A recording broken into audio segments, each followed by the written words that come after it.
Hi everybody, this is Bear All. In Bear All, Carol Gockel and myself, we will be interviewing guests on what's real and what's raw. And in this season, we are interviewing the different presenters from Sugar and Spice. Sugar and Spice is a virtual sexuality festival that is coming to you very, very soon. So check out the website www.sugarandspice.asia. Thank you, Martha. And we have a very, very special guest that is waiting, and I can't wait to interview her. And her name is Dani Elle. Dani, welcome to the show. Hi everyone. I'm so happy to Hi. be here. Thanks for being here. And would you tell us a little bit, what you do? Okay. So my name is Danielle. I'm mostly known as Nudista in the BDSM community. So as a BDSM practitioner, I've been doing rope bondage for 3 years. And for all of those 3 years, I've been exploring teasing, edging, and denial as my primary kinks. Why do you like this? I guess for me, it's my way of expressing myself. Like, I realized that the rope can be done sexually, but when I realized that it can be done non sexually and it created more bonds with me and the person I'm tying or the one tying me, it became something much more than just being sexual. It became more spiritual, it became something that went beyond the bedroom. Nice. I'm curious, what's your favorite color? What's my favorite color? It's usually blue actually. Like I colored my hair in that hue because it represents me. It's the beauty of blue being that color of water, and it's me changing also, like ever changing, because I love flowing.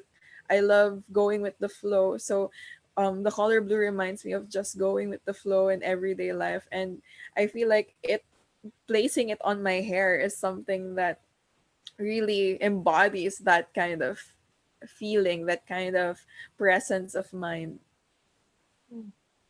So just to backtrack, like why are you into deprivation and all these things? I think a lot of people who are exposed to BDSM, they think that there's some kind of a psychological damage to these people who are into BDSM or any other shades of BDSM. So what do you have to say about people saying that people into BDSM must have some kind of psychological issues? I don't think that we as practitioners have psychological issues. Maybe some have, but in BDSM, it's a way for us to address those things wherein we're taking control of those that we didn't have control of before. And I feel like in BDSM, there is so much misconception because in our media, it's portrayed as something bad. It's always that dark, grim, and very much something not a lot of people would be into, or people would see it and say, that's really bad. It doesn't look really good, or it doesn't make you feel good looking at visual portrayals of it being all of that leather, all of that black, all of that red. So here I am talking about BDSM in a fun, lighter way because I love giggling and laughing, and by showing it in a different way, because people think about it as pain only, but they forget that it BDSM is a spectrum, and I love presenting the pleasure side of BDSM. It being fun and creative and not necessarily always about being straight faced, being serious, because not a lot of people know that side because it's not portrayed as something usually in porn or in other media. So I guess this is us, or this is me debunking what it is, especially I don't look like a serious person. I don't really look like the person who they portray as someone who has mental issues or issues that are trying to be addressed in BDSM. Yeah. Oh, thank you for sharing all of that because my whole experience of BDSM would be the movie or the books 50 Shades of Grey, Mm-mm. right? And then I'm glad that you are actually doing something that is actually bringing some kind of a joy into it, and I think it's going to be amazing at the festival. Um, I'm just wondering, what is this must-have item in your bedroom? So for me, the must-have item is your mind. You don't really need to have anything on you. Sometimes I do advocate being able to use the mind, being able to use what you have on your body. So what do you have on your body? You have your hands, you have your body weight. So being able to use that in tandem with your mind, just being able to create scenes, and by creating scenes in your head and using your voice, using your body language, it's already a kinky thing. So being able to practice what's practice being able to create scenes with your mind, channeling your inner dom, or feeling it out with your partner, being able to be present. Those are the things that you really need in a scene. Like, okay, if people think that you need to have all of those items, but even if you have those items but you don't have the creative mind to use it to your advantage, it wouldn't be a good session at all. So I see you as a very creative person, and a lot of people tend to think that creative people have no goals. So what are your career aspirations or goals for that you have set for yourself?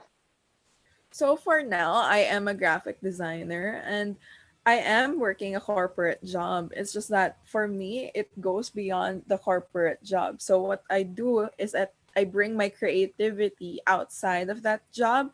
I do have photo shoots here and there wherein I can visualize what I can do. Or sometimes, even if I'm not the one holding the photo shoots, I'm the one behind the director. I am the one behind the person shooting. I'm the one helping out. I'm the one taking direction, or maybe I'm the one um helping them see another perspective when it comes to taking photos, taking concepts, being able to be part of that creative process. And it goes beyond from graphic design. It goes to me creating events with other friends, creating different things which are really something amazing, especially if you're doing a corporate job and it's already a creative thing.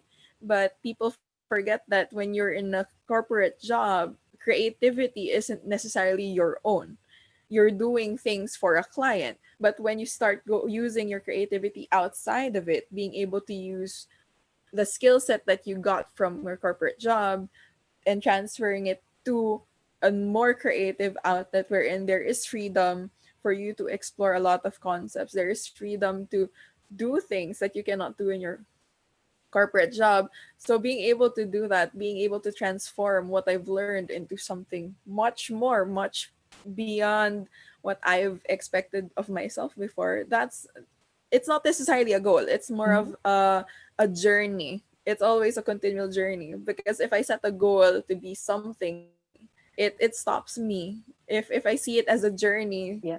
to become better all the time, to be able to express myself in different ways again and again, then that's for me is my goal per se. Nice. Well, thank you for sharing so much. What would you be presenting at Sugar and Spice? So in Sugar and Spice, I'll be part of a panel. So it's called the BDSM panel, which will be held on November 22, which is a Sunday. So I'll be together with Ava O, which is a mistress, um, Hendrika also, which is someone from Australia, and it's a panel which will be focusing on BDSM, and it will be moderated by Mistress Ava Zhang from the US. So in that BDSM panel, we'll be talking about BDSM. Here in Asia, it's not as common to talk about it, or maybe there is a sense of scared, or people are scared to talk about it. And for me, it's a really great thing to have a panel wherein people can just openly ask questions or hear people practicing BDSM, especially Asians, because here in Asia, everything is very much closed in a box. Not a lot of people are open as I am or as they are. I realize that it's a privilege for me to be able to be open about who I am, especially since I'm working in a corporate job. I'm from an Asian family. I have all of these things trying to stop me from being me. So by being able to be out there, with who I am, it creates an avenue for people to just come to me, to just be able to relate to me, even if they can be anonymous. And a lot of the times here in Asia, we tend to be anonymous when it comes to doing what we want. So I guess this BDSM panel is a way for us to discuss things that people are afraid of discussing, being able to just be open about a lot of things. Like, this is the avenue, this is the place where you can just be yourself. You can tell us your kinks. We can tell you about what you can do to practice BDSM at home. Maybe you want to do it as a lifestyle. Maybe you want to do it beyond where you want to be now. So I guess that's me saying that BDSM is fun. BDSM is something you can do at home. It's not something exclusively for me who's out there about it. It can be practiced with friends. It can be practiced with your wife, your husband, your spouse, your partner. So I'm just opening up the floor for people to explore in a safe and happy, pleasurable manner. Mm. Thank you very much for being here. Really appreciate your friendship and also your participation in Sugar and Spice. So for everybody, please check out the website www.sugarandspice.asia. Everybody can apply for a free ticket during this time. We wanted to create a festival that infuses a lot of positivity and education so that people can learn from the comfort of their homes. So check out the website www.sugarandspice.asia. Any last words, Carol? Yes, thank you so much, Danielle, and you have actually given us so much today. Thank you for coming on. And for the audience who are watching, thank you. And this is Bear All. Okay.